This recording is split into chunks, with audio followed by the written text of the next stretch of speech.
Jadi orang-orang yang beriman itu ya, tidak puas sebenarnya cukup dengan keimanan yang apa adanya. Maka disuruh lagi perbanyak iqra, banyak tilawah. Wa idza tuliyat alaihim ayatu, apabila dibacakan kepadanya ayat-ayat Allah, zadatuhum iman. Bertambah lagi imannya.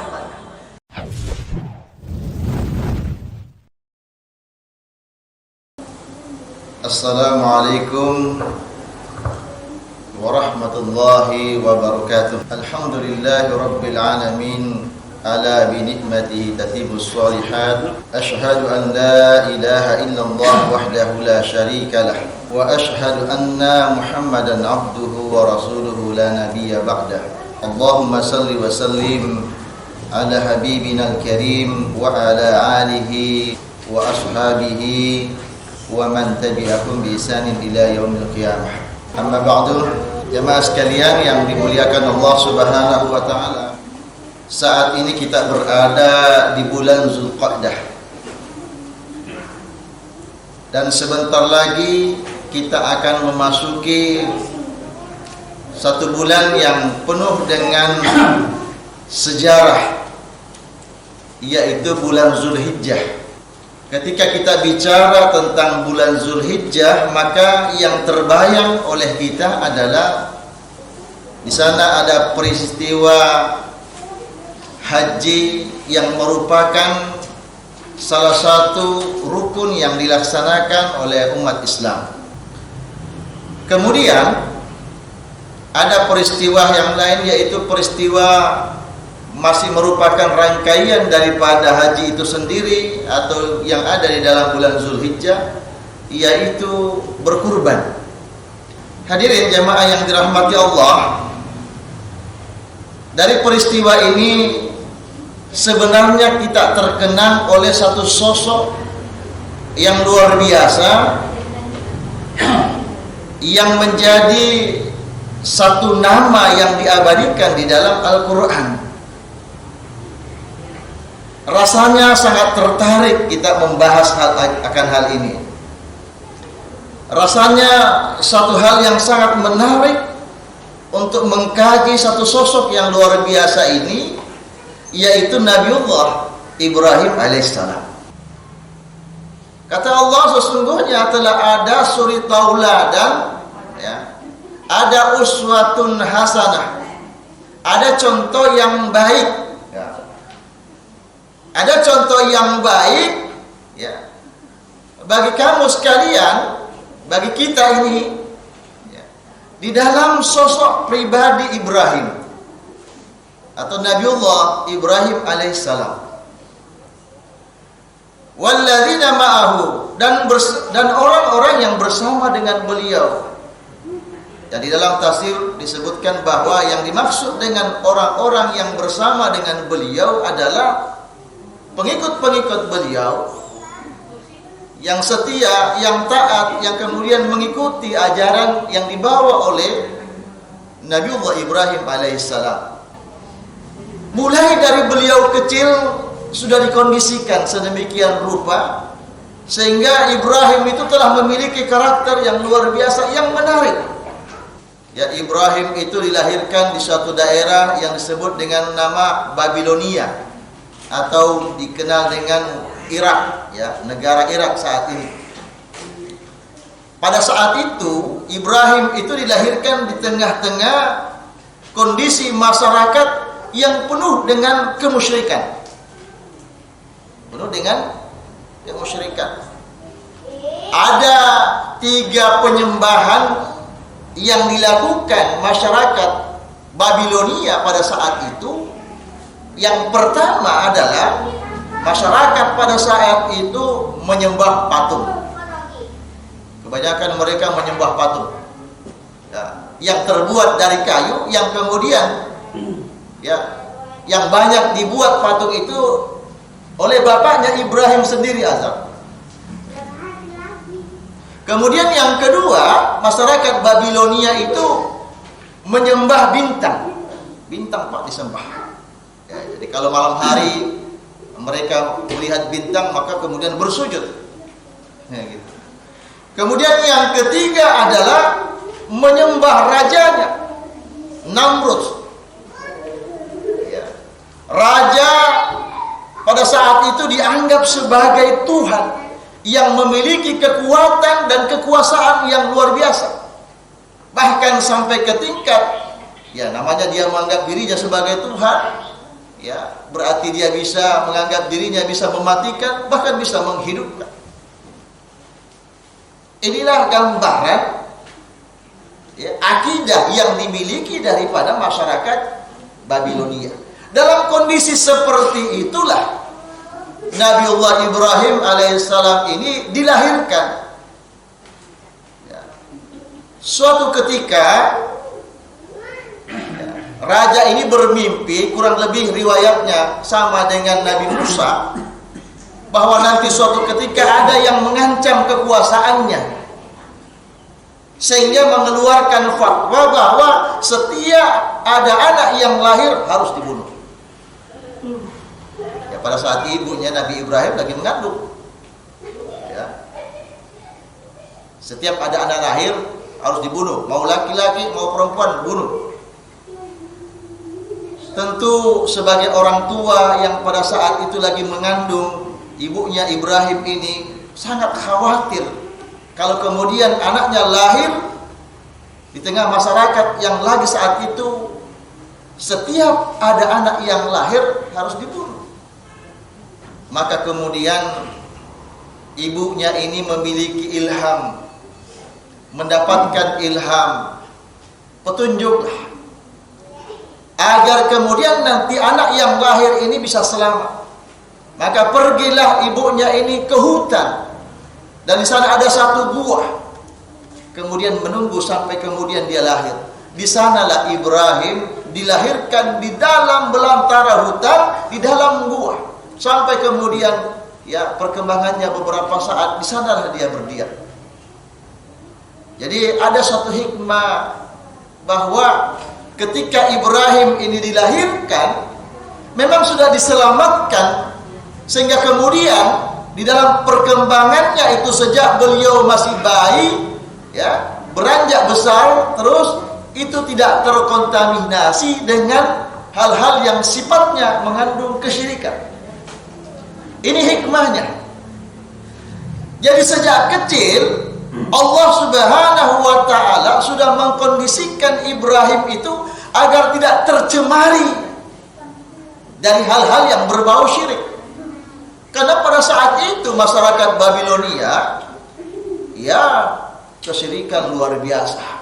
Penyembahan-penyembahan berhala mereka lakukan, menyembah patung, menyembah bintang, menyembah rajanya. Alhamdulillah kemudian berkembanglah Nabiullah Ibrahim ini ya beranjak semakin hari semakin besar di bawah asuhan seorang ibu yang tentu memiliki juga akhlak yang mulia, keimanan kepada Allah Subhanahu wa taala yang baik. Diasuh beliau, dipelihara beliau sehingga berkembang dengan baik meskipun itu di dalam hutan. Sampai kemudian tibalah masanya sudah agak dewasa. Beliau ini cerdas, memiliki kecerdasan, selalu kritis melihat kondisi ya, fenomena yang ada. Ya, ketika ada sesuatu hal yang ganjil mengganggu pikiran dan perasaannya, dia akan tanya, kenapa begini, kenapa begini. Ya. Termasuk kondisi masyarakatnya pada saat itu, dia gelisah melihat kondisi yang ada pada saat itu. Pada saat itu perkembangannya sudah dewasa, dia kembali ke kampung, kembali melihat, bergabung dengan masyarakat yang ada. Di sana dia menyaksikan hal-hal yang sangat mengganggu pikiran dan perasaannya. Ketika dia melihat orang-orang menyembah patung, dia merasa heran. Kenapa orang mau menyembah patung? Bukankah patung itu ya jangankan mengurus dirinya, jangankan mengurus orang lain, mengayomi orang, dirinya sendiri tidak sanggup dia urus. Bahkan setiap harinya harus ada orang yang setiap harinya membersihkan debu, melap ya, agar tetap bersih. Justru patung yang disembah itu bergantung kepada manusia yang menyembahnya.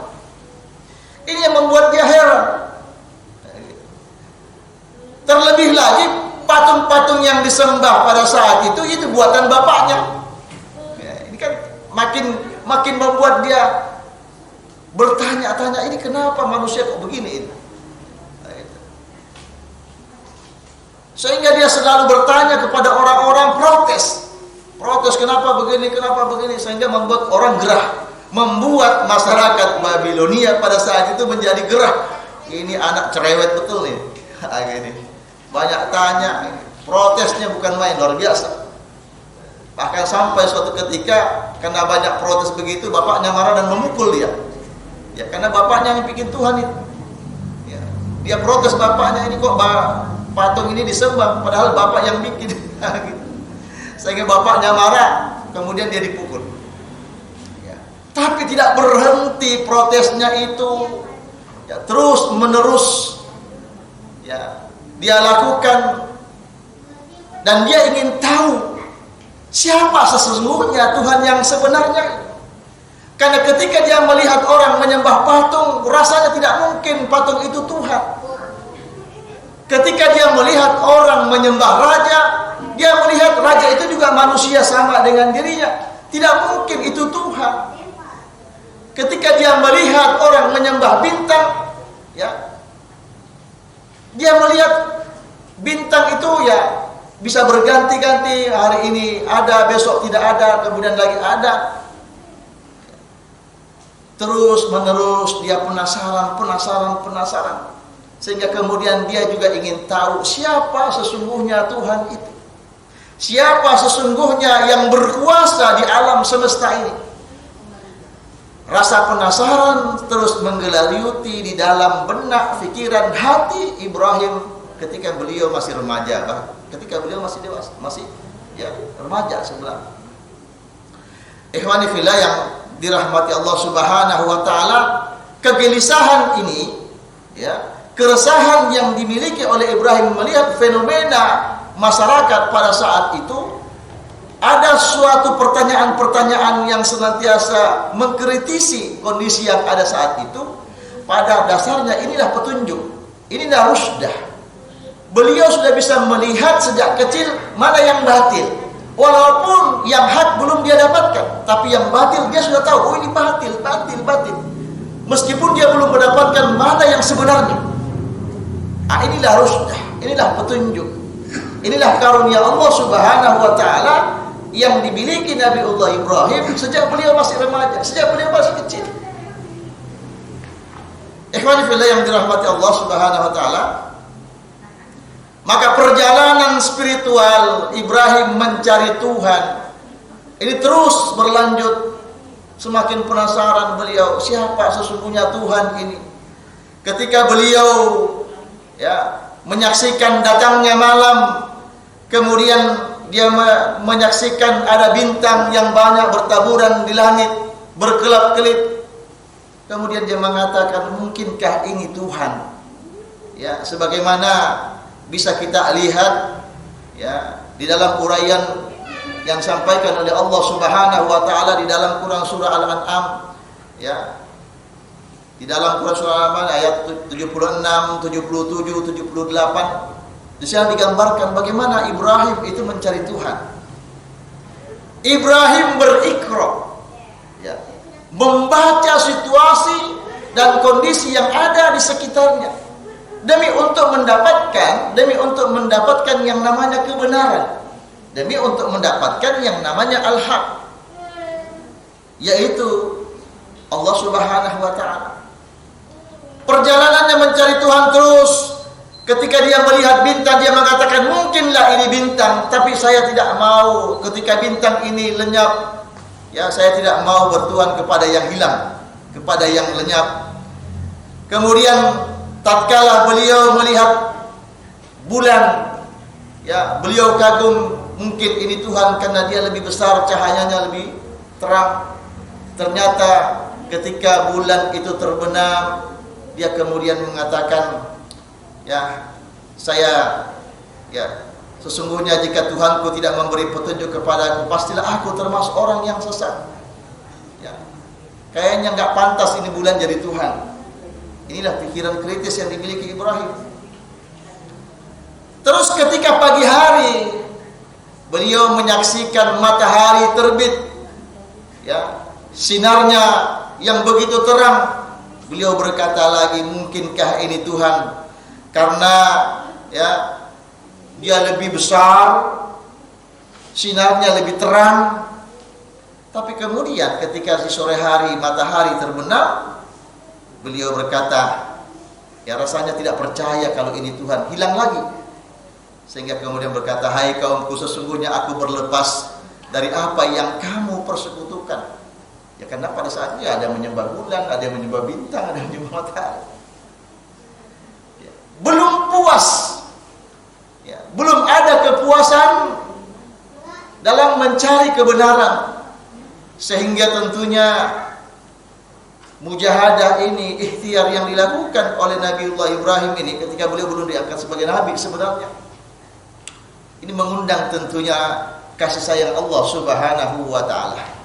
Maka kemudian Allah Subhanahu wa taala memperkenalkan eksistensi keberadaan Allah itu kepada Ibrahim dengan wahyu, membisikkan ke dalam dada Ibrahim akan siapa sesungguhnya Tuhan itu. Di mana kemudian Ibrahim memahami bahwa sesungguhnya Tuhan Rabbul Alamin, Allah Subhanahu wa taala itu adalah yang menciptakan bintang, adalah yang menciptakan bulan, adalah yang menciptakan matahari, adalah yang menciptakan langit, adalah yang menciptakan bumi, bahkan menciptakan dirinya, menciptakan raja yang disembah pada saat itu, menciptakan ayah dan ibunya. Inilah yang kemudian pemahaman yang masuk di dalam dadanya, di dalam hatinya. Keyakinan ini makin kokoh karena semakin diperlihatkan tanda-tanda kebesaran Allah Subhanahu wa taala. Maka dia semakin bertambah pula keyakinannya kepada Allah Subhanahu wa taala ketika diperlihatkan ayat-ayat Allah Subhanahu wa taala. Hadirin, orang-orang yang beriman memang seperti itu. Ketika diperlihatkan tanda-tanda kebesaran Allah Subhanahu wa taala, maka semakin bertambah imannya. Ya. Sebagaimana Allah Subhanahu wa taala tegaskan di dalam Al-Qur'an, wa idza tuliyat alaihim ayatuhu zadatuhum imana. Jadi orang-orang yang beriman itu ya, tidak puas sebenarnya cukup dengan keimanannya apa adanya. Ya. Maka disuruh lagi perbanyak iqra, banyak tilawah. Wa idza tuliyat alaihim ayatuhu, apabila dibacakan kepadanya ayat-ayat Allah, zadatuhum imana, bertambah lagi imannya. Ibrahim itu juga seperti itu. Dia sudah beriman kepada Allah, tapi minta terus bukti dari Allah Subhanahu wa taala agar mengokohkan imannya. Pingin lagi dibuktikan lebih jauh, ditambah lagi bukti-bukti kebesaran Allah, ayat-ayat Allah. Sehingga ya di dalam surah Al-Baqarah ayat 260 itu Ibrahim dikisahkan, ya, wa idz qala Ibrahim Rabbi arini kaifa tuhyil mauta, ya, dan selanjutnya di situ Ibrahim itu minta lagi bukti dari Allah Subhanahu wa taala, ya, ya Tuhanku, perlihatkanlah kepadaku bagaimana engkau menghidupkan orang-orang mati. Ini Ibrahim minta lagi bukti, padahal sudah banyak bukti-bukti, ya, sehingga Allah Subhanahu wa taala berfirman, ya, qala awalam tu'minu, apakah kamu belum beriman? Tidak cukupkah bukti yang selama ini ada untuk kamu beriman? Tapi Ibrahim ini memang agak ngeles dia. Ya, dia katakan qala bala, ya saya beriman, ya, walakin liyatma'inna qalbi, saya ingin ada bukti lagi yang menyebabkan hati saya merasa tenang, semakin yakin, semakin kuat hati saya ini dengan keimanan. Ya. Maka kemudian Allah Subhanahu wa taala memberikan arahan kepada Ibrahim. Ya, kalau bahasa bebasnya, oke, kalau begitu. Kalau mau ente begitu, oke. Sekarang ambil 4 ekor burung. Nah, itu. Kalau ingin bukti lagi yang menguatkan, ambil 4 ekor burung dan burung itu cincang-cincang dia, potong-potong, bahasa anunya dimutilasi lah burung itu. Pokoknya ekornya mana, kakinya mana, potong-potong lehernya. Setelah itu kemudian bawa burung itu ya di tempat yang jauh, di atas gunung, disebar. Mungkin di seluruh penjuru mata angin, sebar itu bagian-bagian burung yang dipotong-potong tadi, yang dicincang-cincang. Setelah itu panggil dia, ya. Panggil itu burung, ya. Dari atas gunung itu yang tadi sudah disebar dagingnya bertebaran. Maka seketika itu kemudian Allah, ya, dengan kekuasaannya tentunya burung itu datang kepada Ibrahim, dan burung itu dalam keadaan sempurna seperti sedia kala. Maka pada saat itu Ibrahim berkata, saya saat ini sudah tenang, saya sekarang semakin kuat iman saya, semakin kuat keyakinan saya. Hikmah apa dari apa yang dilakukan Ibrahim ini? Memang menjadi orang yang beriman itu tidak pernah dan harus terus menggali bukti-bukti kekuasaan Allah Subhanahu wa taala, terus membaca, terus melakukan tilawah, terus menganalisa apa-apa yang ada di sekitarnya agar semakin menguatkan keyakinan dan keimanan kita. Karena memang penyakit orang yang beriman itu adalah kadang-kadang naik, kadang-kadang turun. Al-imanu yazid wa yanqus. Iman itu kadang-kadang naik, bertambah, kadang-kadang dia berkurang, turun, bahkan kadang-kadang bisa hilang. Wa yanqus, yazid bit ta'ah wa yanqus bil ma'siyah. Dia kadang-kadang bertambah dikala saat kita lagi gemar-gemarnya taat kepada Allah Subhanahu wa taala. Tapi di saat kita lagi futur dari ibadah, malas beribadah, maka pada saat itu juga dia akan turun, futur, yanqus. Jemaah sekalian yang dirahmati Allah Subhanahu wa taala, inilah pencarian Tuhan yang dilakukan oleh Nabiullah Ibrahim dengan berikrar. Konsep berikrar sesungguhnya telah dilakukan oleh Nabiullah Ibrahim. Meskipun nanti kemudian konsep ini ya diturunkan oleh Allah Subhanahu wa taala kepada Nabiullah Muhammad sallallahu alaihi wasallam di dalam surah Al-Alaq ayat 1 sampai 5 sebagai surah atau wahyu yang pertama diturunkan. Jadi memang di masa dahulu para Nabi Ibrahim sampai kemudian Nabi Allah Muhammad sallallahu alaihi wasallam, para sahabat sampai kepada kita ini, untuk memahami eksistensi Tuhan Rabbul Alamin ini sehingga menguat, yakin, kuat keyakinan kita di dalam diri kita ini, konsepnya memang harus banyak-banyak tilawah, banyak-banyak iqra, banyak-banyak membaca bukti-bukti kebesaran Allah Subhanahu wa taala. Apa yang dilakukan Ibrahim, perjalanan mencari Tuhan, dan kemudian dia menemukan itu, kemudian tentunya dia akan merasa puas, ya. Dan dia siap kemudian mengemban amanah dari Allah Subhanahu wa taala. Tetapi satu hal yang perlu kita pahami, bahwa ketika keimanan ini begitu kuat, keyakinan kita akan Allah Subhanahu wa taala telah menghujam di dalam jiwa dan hati kita, maka kemudian Allah akan memberikan suatu cobaan-cobaan untuk mengetahui sejauh mana kualitas iman kita. Seperti inilah yang kemudian dialami oleh Nabiullah Ibrahim. Ya. Jadi ketika Ibrahim itu sudah mendapatkan bukti, ditambah lagi bukti bahwa Allah Subhanahu wa taala bisa menghidupkan yang mati. Tapi Allah masih terus menguji Nabi Ibrahim.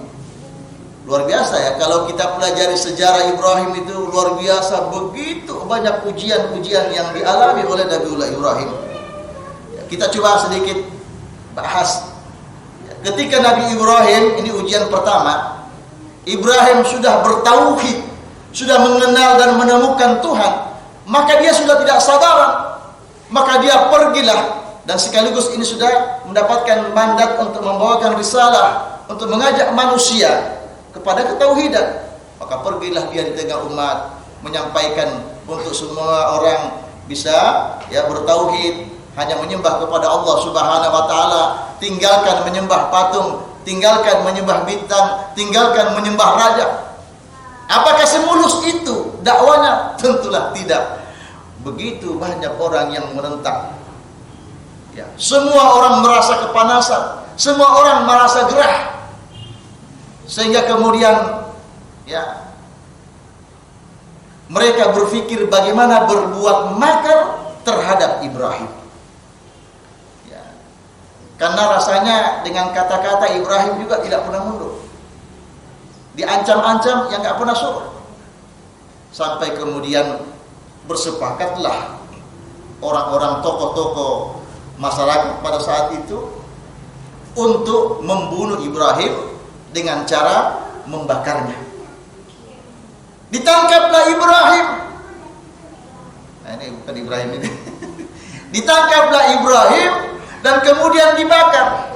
Nah, ini kita di dalam Al-Quran itu kan diceritakan bagaimana Ibrahim ditangkap dan kemudian dibakar. Ya. Tapi luar biasa dari peristiwa ini kemudian ya, karena keimanan yang dimiliki Ibrahim tidak gentar meskipun ditangkap dan kemudian dibakar. Dia berserah diri kepada Allah Subhanahu wa taala. Dia pasrah kepada Allah Subhanahu wa taala. Niscaya orang-orang yang memperjuangkan agama dia yakin bahwa pasti akan mendapatkan pertolongan dari Allah Subhanahu wa taala, dan itu terbukti ketika Ibrahim dimasukkan ke dalam api. Maka kemudian Allah Subhanahu wa taala berfirman ya dalam Al-Qur'an, "Qulna ya nar ya kuni barda wa salama ala Ibrahim." Allah memerintahkan api, wahai api, dinginlah kamu. Dingin pak api itu. Ya. Dingin api itu. Ya, siapa yang pernah merasakan api dingin? Nah, gitu. Sekecil apapun api yang pernah menyentuh tangan kita, mungkin korek api saja itu sudah terasa panas dan tidak sanggup kita menahan panasnya. Tapi dengan kekuasaan Allah Subhanahu wa taala, api yang membakar Ibrahim itu kemudian menjadi dingin. Ketika seluruh kayu-kayu bakar telah habis, sudah menjadi debu. Ya. Kemudian orang menyaksikan tiba-tiba menggeliat ya, puing-puing itu bergerak. Muncullah sosok Ibrahim yang tadinya orang menyangka dia sudah mati, hangus menjadi abu, keluar dalam kondisi tetap sempurna, tidak kurang satu apapun, yang terjadi malah dalam kondisi menggigil. Orang heran, ini apa lagi ini? Ya, yang keluar malah dalam kondisi menggigil. Tapi inilah Allah Subhanahu wa taala telah menyelamatkan dengan memerintahkan api untuk dingin dan kemudian menyelamatkan Ibrahim daripada bakaran api yang panas. Sehingga semakin putus asalah orang-orang Babilonia ini. Ini apalagi yang harus dilakukan untuk mencegah dakwah Ibrahim? Ya, dilarang nggak mau, dibakar, ternyata nggak mati. Sehingga kemudian bersepakat lagi orang-orang agar untuk menghentikan dakwah daripada Ibrahim. Bersepakatnya seperti apa? Diusir dari kampung halamannya. Diusir pak, diusir dia, ya diusir, ya diusir, harus tinggalkan kampung halaman. Padahal itu adalah merupakan tanah kelahirannya, ya. Dan bukan hanya dirinya, keluarganya juga harus ikut. Istrinya pada saat itu Sarah juga harus ikut meninggalkan Babilonia, Irak. Maka dengan terpaksa Ibrahim harus meninggalkan kampung halamannya, meninggalkan kampung yang dia cintai, meninggalkan keluarga-keluarganya yang dia cintai, meninggalkan ayahnya, keluarga-keluarganya terdekat yang harus dia cintai, demi untuk agama. Demi untuk agama, bukan untuk siapa-siapa, tapi demi untuk agama. Maka berkelanalah Ibrahim beserta istrinya ya dari Babilonia kemana saja ke penjuru dunia, ya, sehingga kemudian berakhir di suatu daerah yang disebut dengan Irsalim, ya, yang kemudian disebut dengan Yerusalem, Palestina. Di sanalah kemudian berdiam Ibrahim di Palestina, di Yerusalem, bersama dengan istrinya, dan kemudian terus berdakwah, mengajak orang kepada keimanan, mentauhidkan, menyembah hanya kepada Allah Subhanahu wa taala. Hadirin, inilah ujian ya yang coba ya berat ya. Bagaimana beratnya harus dibakar, diusir dari kampung. Ya, kita bayangkan bagaimana kalau kita yang mengalami gitu, diusir dari kampung aja rasanya berat sekali. Ya, kita lagi senang-senangnya tinggal di kampung itu, kemudian kita diusir. Ya, rasanya ya terlebih lagi harus membawa keluarga, istri. Ini ujian yang kedua. Ujian yang ketiga yang dimiliki oleh Ibrahim, ya, yang cukup berat adalah ketika beliau sudah beranjak tua.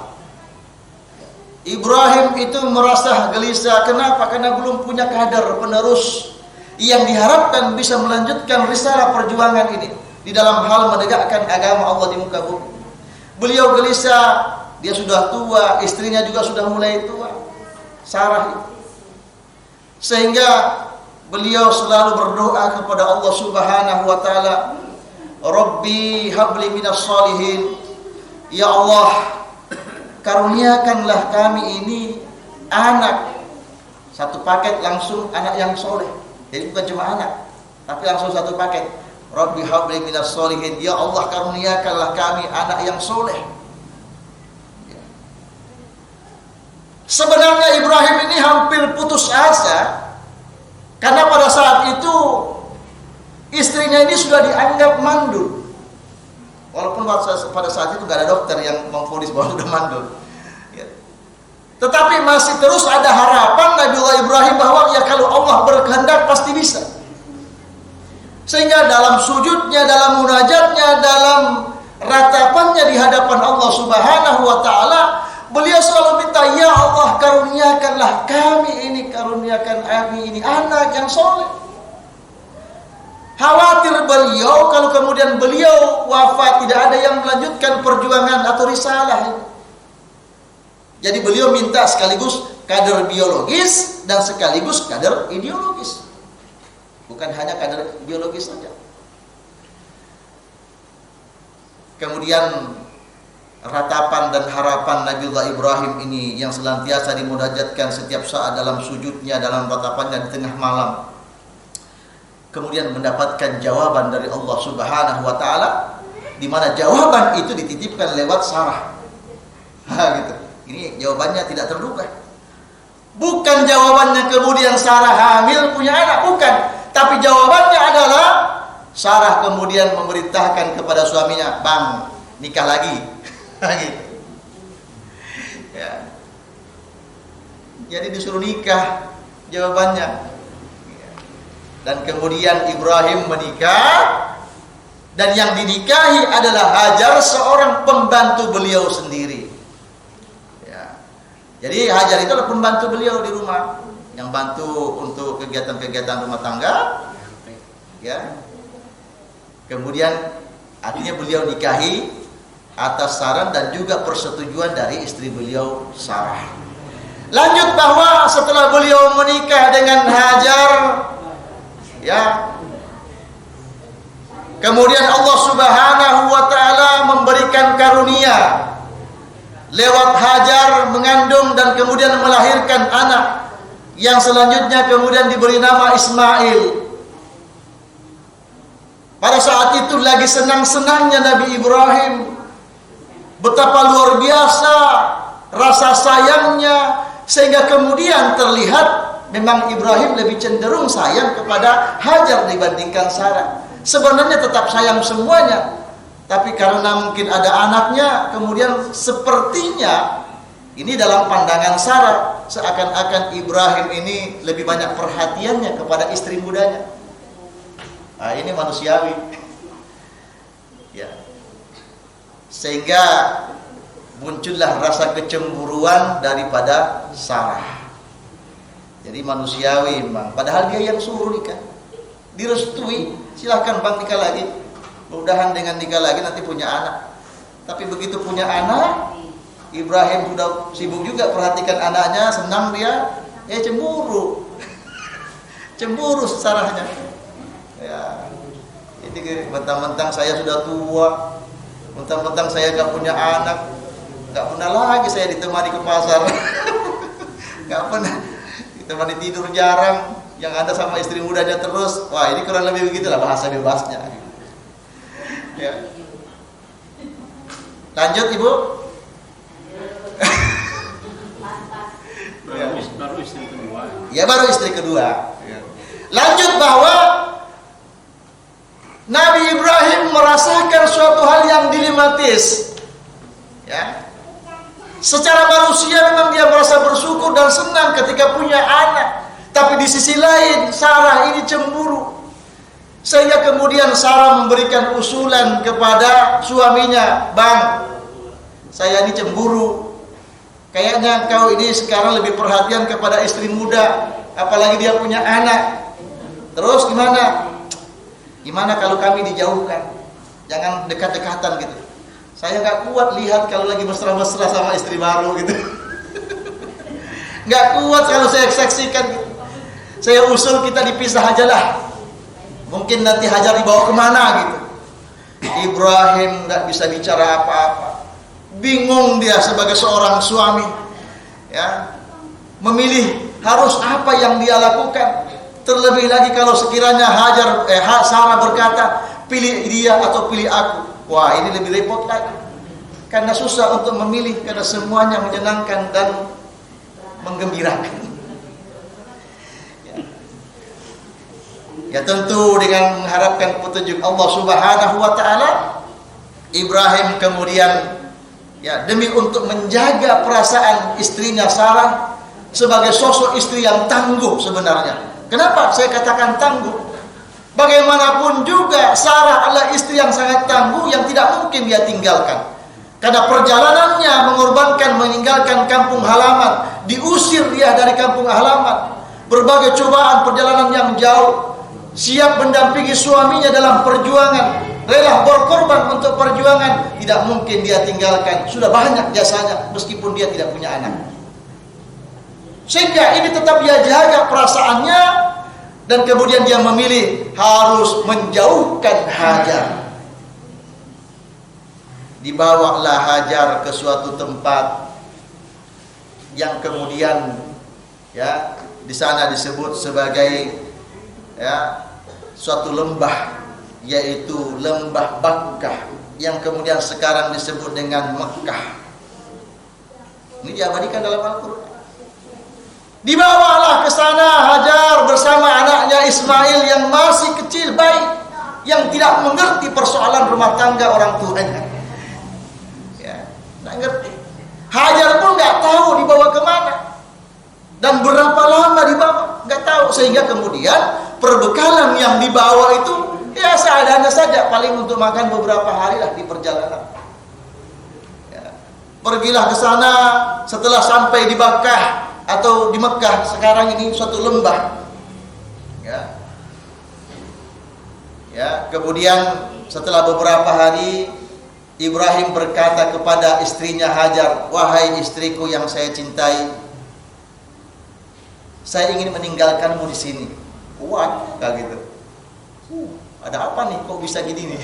Kok tiba-tiba saya ditinggalkan di tempat yang tandus seperti ini gitu kan? Ini mungkin bahasa bebasnya gini. Hajar bertanya kepada Ibrahim, "Benar ini bang? Ini benar serius?" Kalau kita jawab lagi nih, benar gak ya?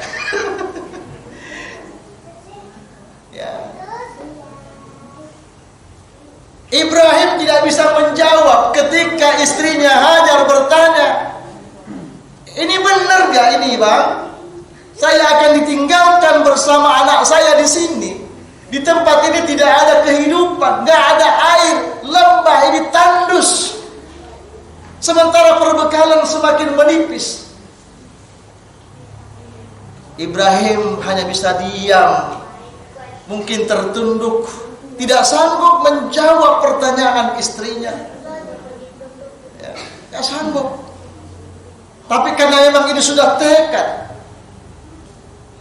ya, karena ini juga petunjuk dari Allah Subhanahu wa Ta'ala, maka dia tinggalkanlah istrinya di lembah itu.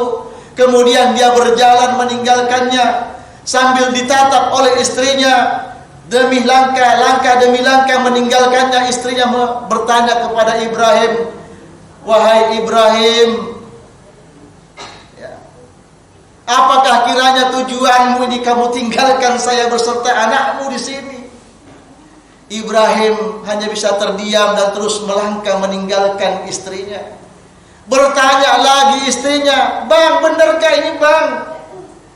Apa maksudnya ini?" Tapi terus Ibrahim melangkah dan melangkah. Sampai kemudian pertanyaan yang ketiga. Ya, Hajar bertanya, "Wahai Ibrahim, apakah ini perintah Allah? Apakah ini perintah Tuhanmu?" Barulah kemudian Ibrahim menjawab, "Ya, ini perintah Allah." Masya Allah. Lantas kemudian Hajar berkata, "Kalau memang ini perintah Allah, niscaya Allah tidak akan menyia-nyiakan kami." Luar biasa sosok istri yang memiliki keimanan kepada Allah dan taat kepada suaminya. Ketika apapun kemudian yang ditakdirkan kepadanya, meskipun itu suatu hal yang berat, penuh dengan penderitaan, dia yakin bahwa Allah pasti memberikan pertolongan. Niscaya Allah tidak menyia-nyiakan kalau memang ini kehendak Allah. Maka kemudian Ibrahim terus berjalan semakin jauh, hilang dari pandangan dari istrinya, hilang dari pandangan Hajar, seakan-akan ditelan bumi. Ya. Pada saat itu Ibrahim terus berjalan dan dia akan kembali ke Palestina. Kita coba bayangkan Pak ya, itu jarak antara Mekah dan Palestina itu ya lumayan jauh. Saya lupa berapa jaraknya. 500 kilo. 500 kilometer. Jalan terus Pak. Dia kembali kampung, ketemu dengan istrinya Sarah. Di sana juga sudah nunggu di Abang, kapan pulangnya ini. Dalam perjalanan sudah lenyap dari pandangan istrinya. Ya. Kemudian Nabi Ibrahim terpikir, waduh gimana ini kondisi anak saya, gimana nasib anak saya, gimana nasib istri saya yang saya tinggalkan di lembah ini. Dan pada saat yang bersamaan juga perbekalan Hajar dan Ismail itu sudah habis. Air habis, makanan habis. Sehingga kemudian menangislah Ismail, meraung-raung karena kehausan, minta minum air. Anak kecil itu taunya menangis, nggak tahu persoalan.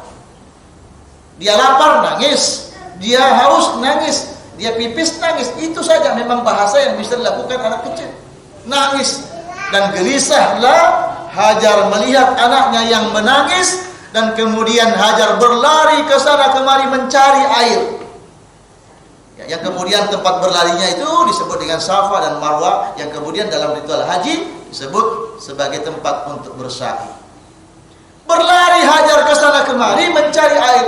Ketika dia melihat dari kejauhan di sana ya, ada air, ternyata begitu didatangi hanyalah fata morgana, bukanlah air. Ibrahim sudah jauh dan dia tidak akan kembali. Dalam perjalanan dia bayangkan kondisi istri dan anaknya.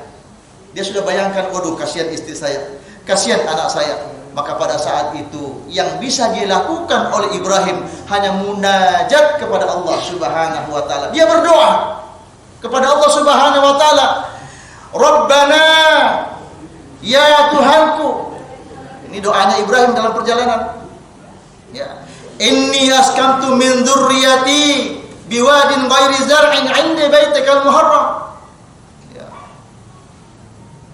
Ibrahim berkata, "Ya Tuhanku, aku telah tempatkan anak dan istriku, keluargaku di suatu lembah yang tidak ada kehidupan, tidak ada, ya, tanahnya tandus. Ya. Rabbana liyuqimus shalah fa'aj'al afidata minan nas tahwi ilaihim warzuqhum minats thamarati la'allahum yashkurun. Jadi sambil berjalan itu Ibrahim berdoa kepada Allah Subhanahu wa taala, ya Allah, aku telah tempatkan istri dan anakku di satu lembah yang tidak ada kehidupan, ya. Kemudian Ibrahim meminta bahwa kemudian agar kemudian nantinya Allah memberikan pertolongan kepada mereka. Dia katakan agar anakku nanti di situ dapat mendirikan sholat, karena memang ternyata Ibrahim itu menempatkan istri dan anaknya itu di Baitullah. Pada saat itu di sisi Ka'bah, yang mana Ka'bah itu sendiri telah dibangun pertama kali oleh Nabiullah Adam dan selanjutnya nanti dibangun oleh Ibrahim. Kemudian faj'al afidatan minan nas, jadikan manusia itu cenderung kepada mereka. Jadi ternyata kemudian di dalam perjalanannya itu kemudian Mekah itu jadi ramai, orang berbondong-bondong datang ke situ. Warzuqhum minats thamarati la'allahum yashkurun, dan berikanlah kepada mereka rezeki dari buah-buahan agar mereka bersyukur. Dalam perjalanan Ibrahim pulang ke Palestina dengan doanya ini, di saat beliau berdoa, tiba-tiba anaknya Ismail yang lagi menangis, kakinya sambil dia sentak-sentakkan kakinya, tiba-tiba memancarlah air yang kemudian dilihat langsung oleh Hajar, langsung dikumpulkan dengan berkata zam zam zam zam, berkumpul, yang kemudian hari ini dikenal dengan air Zam-Zam. Ikhwani fillah yang dirahmati Allah Subhanahu wa taala, dari kisah ini Masya Allah luar biasa, doa itu adalah senjata pamungkas di saat sudah kepepet. Ini hikmahnya. Doa adalah merupakan senjata pamungkas di saat sudah kepepet, hilangnya perbekalan, tidak ada air dan sebagainya. Karena keyakinan kepada Allah Subhanahu wa taala, dia yakin, Ibrahim yakin, istrinya yakin bahwa insya Allah pasti Allah tidak menyia-nyiakan mereka yang ada di situ, dan itu benar dipenuhi janji Allah Subhanahu wa taala itu. Lama berlalu, Ibrahim kembali kepada istrinya Sarah. Kemudian di Makkah, di sisi Baitullah, Hajar dengan telah mendapatkan air, di sanalah dia asuh anaknya Ismail sampai kemudian besar, sampai kemudian dewasa. Dan pada saat itu juga sebagaimana doa Ibrahim agar manusia condong ke sana, orang kemudian banyak singgah dan kemudian berdiam di sekitar Ka'bah itu, sehingga menjadi ramailah, yang kemudian terus-menerus menjadi suatu komunitas masyarakat yang pada nantinya ini menjadi cikal bakal Arab, orang-orang Arab di Mekah pada saat itu. Ikhwani fillah yang dirahmati Allah Subhanahu wa taala, lama tentu saling rindu, lama tidak jumpa tentu sangat rindulah untuk bertemu. Tapi satu hal yang hebat, ini hebatnya Hajar, meskipun suaminya bertahun-tahun tidak menjenguk dia, tapi dia tetap didik anaknya dengan keimanan kepada Allah dan tetap menceritakan kepada anaknya betapa hebatnya bapaknya. Hal itu sedikit pun tidak ada dia ceritakan tentang sosok bapaknya yang jelek. Dia ceritakan bagaimana bapaknya seorang yang taat, seorang yang teguh dalam pendiriannya akan ketauhidannya, sehingga Ismail yang beranjak makin besar memahami bahwa luar biasa ayahnya, meskipun bertahun-tahun tidak ketemu, justru pada saat itu dia semakin penasaran dan mengidolakan sosok bapaknya Ibrahim. Ini kan hebat, tidak lama tidak berjumpa tapi menjadi idola. Nah, itu. Ini kalau anak sekarang Ya, kira-kira kalau misalnya lama tidak jumpa, sejak kecil sudah dipisahkan, kalau ketemu mungkin panggil om. Mungkin panggil om, tidak kenal wajah bapaknya. Ismail mungkin juga seperti itu, kalau ketemu kenal lama tidak berjumpa, mungkin juga lupa bagaimana wajah Ibrahim bapaknya itu. Tetapi yang menjadi sesuatu masuk ke dalam fikirannya, hatinya adalah sosok Ibrahim sang ayah, ada seorang yang hebat. Karena Hajar senantiasa mendidik anaknya, mengatakan bahwa ayahmu hebat. Sehingga ketika masa dewasa, Ibrahim pun memiliki kerinduan untuk bertemu dengan anaknya. Sebaliknya tentu juga anaknya dan istrinya Hajar sangat rindu bertemu dengan suaminya yang sekian lama tidak berjumpa. Kemudian dia pamit kepada istrinya di Palestina, Sarah, ingin menjenguk anak dan istrinya. Tapi dalam rencana penjengukan ini ada asbab. Ada asbab sebelumnya. Apa asbab sebelumnya itu? Beliau bermimpi. Beliau bermimpi, di dalam mimpinya itu Allah memerintahkan Ibrahim untuk menyembelih anaknya Ismail. Sudah lama tidak jumpa, disuruh sembelih pula. Wah, ini kira-kira kalau bukan karena perintah Allah, ini kira-kira manusia atau bukan? Ya. Di dalam mimpi pertama Ibrahim itu ragu, jangan-jangan ini bisikan syaitan. Namun kemudian datang mimpi yang kedua, sama diperintahkan lagi untuk menyembelih Ibrahim. Ya. Pada saat itu mulai bimbanglah Ibrahim menyembelih Ismail, mulai bimbanglah Ibrahim, ini benar nggak ya? Jangan-jangan benar ini. Jadi ragunya antara iya atau tidak. Ragu-ragu antara iya atau tidak, benar atau tidak. Kalau yang pertama tadi sama sekali dia nggak ada merasa ini benar. Ini godaan setan. Mulai bimbang. Ini jangan-jangan benar ini perintah Allah. Datang lagi pada mimpi yang ketiga, Allah sama memerintahkan lagi agar Ibrahim menyembelih anaknya. Maka pada saat mimpi yang ketiga inilah Ibrahim kemudian yakin bahwa ini benar-benar perintah ini datangnya dari Allah Subhanahu wa taala. Kalau sudah seperti ini pasti benar, maka dia segera harus berangkat. Inilah kemudian berangkatlah Ibrahim yang memang sudah rindu juga ketemu anaknya. Berangkatlah Ibrahim dalam perjalanan dari Palestina ke Mekah atau ke Makkah sana, tempat anak dan istrinya. Setelah sampai di sana, kita bisa bayangkan kalau ini sinetron, bagaimana seorang ayah yang bertemu dengan anak dan istrinya sekian lama tidak berjumpa. Tentu dari jauh ketika istrinya melihat suaminya datang, wah itu kayak di film, Pak. Kakang. Nah, gitu kan. Anaknya mungkin agak bengong, ini siapa yang datang ini, karena sudah tidak kenal wajahnya. Begitu datang, istrinya langsung memeluk suaminya dengan penuh kerinduan. Kemudian dia berkata kepada anaknya, wahai anakku, inilah bapakmu Ibrahim. Kemudian anaknya dengan penuh cinta memeluk pula Ibrahim, wahai anakku yang menjadi kebanggaanku sekian lama.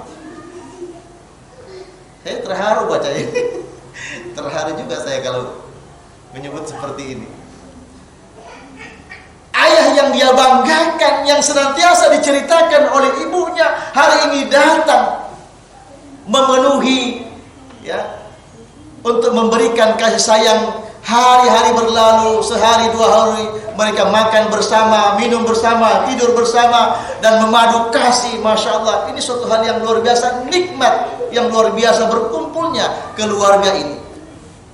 Sampai saatnya kemudian Ibrahim ingat akan mimpinya. Saya ini mimpi diperintah Allah Subhanahu wa taala, disuruh menyembelih. Di saat-saat mereka lagi bersayang-sayangnya, cinta-cintanya lagi tumbuh, istri dan anaknya ya lagi memadu kasih, bermesrah-mesrah, tiba-tiba ingat akan mimpi perintah Allah Subhanahu wa taala untuk menyembelih anak.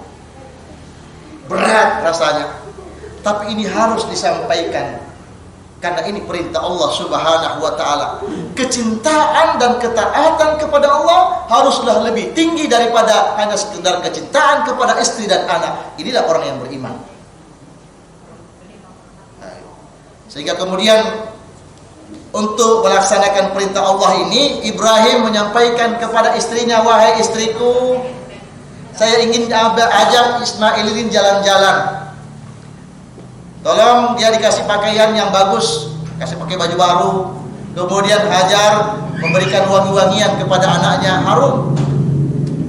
Setelah itu Ibrahim pamit tanpa memberitahu dibawa kemana anaknya ini.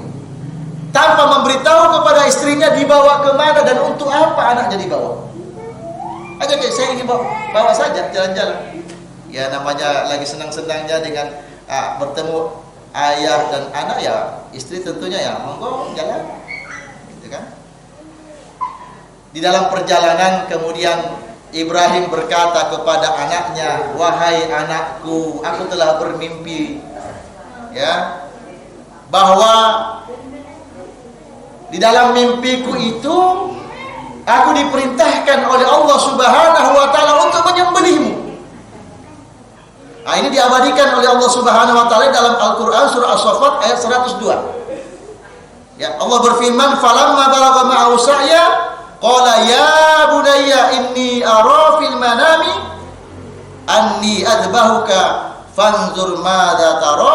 Qala ya abati fa'al ma tu'maru satajiduni insyaallahu minas shabirin. Jadi ketika Ismail itu sudah beranjak dewasa, balagha, dia sudah balik. Ya, ini jadi posisi pada saat itu Ibrahim membawa anaknya itu sudah dewasa, sudah balik. Ya kalau sekarang ya anak sudah mimpi lah, nah, gitu ya. Sudah mimpi basah. Mungkin mimpi basah masuk kolam renang, gitu ya. Ya.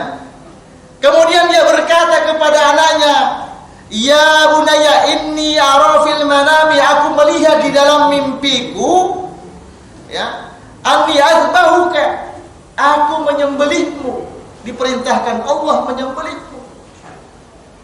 Fanzur madza tara, kira-kira gimana pendapatmu wahai anakku. Nah gitu. Ibrahim ini dia tampil di samping anaknya itu, di samping sebagai seorang ayah, juga sebagai seorang sahabat. Sehingga ketika menyampaikan apa yang dia rasakan, dia minta pendapat, tidak seenaknya saja. Saya disuruh potong kamu. Nah, gitu. Sekarang siap-siap. Enggak. Dia tanya dulu, madza taro? Gimana kira-kira pendapatmu, Nak? Diberikan kesempatan untuk berpendapat. Jadi sangat demokratis Ibrahim ini. Luas. Bagaimana pendapatmu kira-kira, Nak? Anaknya sosok yang mulia, Ismail, yang punya akhlak, taat kepada Allah dan taat kepada ayahnya. Apa kemudian yang dijawab oleh Ismail? Ya, qala ya abati fa'al ma tu'maru, wahai ayahku yang tercinta, ya, laksanakan saja apa yang diperintahkan kepadamu. Jawaban ini menyentakkan Ibrahim, tidak menyangka bahwa jawaban Ismail seperti itu, di luar dugaannya. Luar biasa. Dia kira-kira mungkin ya kalau ada sekarang, datang bapaknya, wahai anakku, aku diperintahkan potong kamu. Oh, sebelum bapak potong saya dulu potong bapak. Kira-kira begitu kalau ada sekarang. Siapa yang mau dipotong, enak betul, kayak gitu. Tetapi Ismail tidak. Ya, lama tidak berjumpa dengan ayahnya tidak membuat dia dendam, malah semakin cinta karena dia diceritakan tentang sosok bapaknya yang membanggakan. Ketika itu ayahnya datang untuk menyembelihnya, apa dia katakan? Ya abati fa'al ma tu'maru, laksanakan saja apa yang diperintahkan oleh Allah kepadamu. Satajiduni insyaallahu minas shabirin, niscaya engkau akan mendapati aku dalam keadaan orang-orang yang bersabar. Masya Allah, ini jawaban seorang anak yang luar biasa. Taat kepada Allah, taat kepada orang tuanya meskipun luar biasa, dan juga begitu tinggi kecintaannya kepada orang tuanya. Kemudian Ibrahim kemudian mengambil pisau, menajamkannya dengan setajam-tajamnya. Dan Ismail kemudian berkata kepada Ibrahim, wahai ayahku, ikat tanganku, ya, kemudian sembelih leherku dengan cepat. Pisau harus tajam. Ikat tanganku supaya aku tidak banyak bergerak, dan sembelih aku dengan cepat. Nah, gitu. Nah, ini pelajarannya ketika menyembelih hewan. Pisaunya harus tajam, ikat hewannya, kemudian dengan cepat. Cara motongnya jangan kayak gergaji. Nah, ini menyiksa hewan. Kalau perlu cuma sekali sorong pisaunya, lepas. Nah, karena memang tajam. Nah, ini syariatnya begitu. Ini kan belajar dari yang dicontohkan oleh Nabi Ibrahim. Dikit lagi. Selanjutnya, maka kemudian setelah Ismail sudah diikat tangannya, pisau sudah disandarkan ke leher Ibrahim, ya. Kemudian ke leher Ismail, kemudian Ibrahim menggesekkan pisau yang tajam tersebut, tapi ternyata tidak melukai leher daripada Ismail anaknya. Dan pada saat yang bersamaan Allah menurunkan, ya, mendatangkan, ya, mengirim binatang pengganti, yaitu domba atau kambing sebagai pengganti yang kemudian disembelih sebagai bentuk ketaatan dan pengorbanan Ibrahim pada saat itu. Allah telah menyaksikan dengan berbagai ujian-ujian berat, telah mengakui akan keimanan Ibrahim, termasuk diperintahkan menyembelih anaknya. Dia laksanakan. Allah sudah melihat begitu luar biasa ketaatan dan keimanan yang dimiliki oleh Nabiullah Ibrahim. Sehingga inilah kemudian menjadi contoh yang besar bagi kita umat manusia, khususnya umat Islam, umat Nabi Shallallahu Alaihi Wasallam. Sebagaimana ayat yang dibacakan di awal tadi, bahwa sungguh telah ada uswatun hasanah di dalam diri Ibrahim dan orang-orang yang bersama dengan beliau. Cerita, kisah, hikmah dari apa yang kita kaji pada hari ini tentulah tidak cukup kalau kita bahas lebih detail lagi. Masih banyak hal-hal yang lain tentunya kalau kita ingin gali lebih jauh tentang bagaimana hikmah perjalanan, perjuangan, dakwah, pengorbanan yang dimiliki oleh Ibrahim, istrinya maupun anaknya. Hikmah besar dari kisah Ibrahim ini paling tidak ada beberapa poin yang bisa kita ambil. Yang pertama, bahwa betapa Ibrahim sejak kecil telah memiliki kecerdasan, ya, yang memang dikondisikan jauh dari lingkungan yang rusak. Beliau kritis, berkembang otaknya dengan sehat. Nah, inilah pentingnya betapa anak kita juga kita harus kondisikan sejak kecil itu sudah harus steril, Pak. Jangan dibiasakan, jangan ditempatkan dia di lingkungan yang rusak. Nah, inilah salah satu solusinya masuk pondok, masuk pesantren. Ya, insya Allah kalau di pesantren itu lingkungan yang baik. Ya, kalau ya mungkin apalagi di kota seperti ini, masya Allah, cobaannya luar biasa. Ya. Yang kedua adalah kekuatan Iqra yang dimiliki Ibrahim, yang kemudian beliau menemukan eksistensi keberadaan Tuhan, Allah Subhanahu wa taala. Yang ketiga, bahwa Ibrahim memiliki kekuatan iman yang telah teruji dengan berbagai cobaan yang dihadapi. Dan yang terakhir adalah iman, kesabaran, pengorbanan menjadi kesuksesan di dalam mendidik keluarganya sehingga memiliki istri dan anak yang taat kepada Allah Subhanahu wa taala. Keluarga yang sukses sebagaimana keluarga Ibrahim tentu ada tips-tipsnya tadi. Ya, di antaranya iman, kesabaran, pengorbanan menjadi suatu kunci dalam kesuksesan. Bagaimana menjadi istri yang soleha, anak yang soleh, suami yang soleh. Semua telah diajarkan dalam sosok Ibrahim bersama keluarganya. Mungkin ini yang dapat kami sampaikan, semoga ada manfaatnya, ya, menjadi tazkirah, menjadi renungan untuk kita sekalian, ya, sehingga kita dapat membina iman kita, sehingga orang-orang yang ada di sekitar kita, utamanya keluarga kita, anak dan istri kita, sama-sama menjadi orang-orang yang taat kepada Allah Subhanahu wa taala.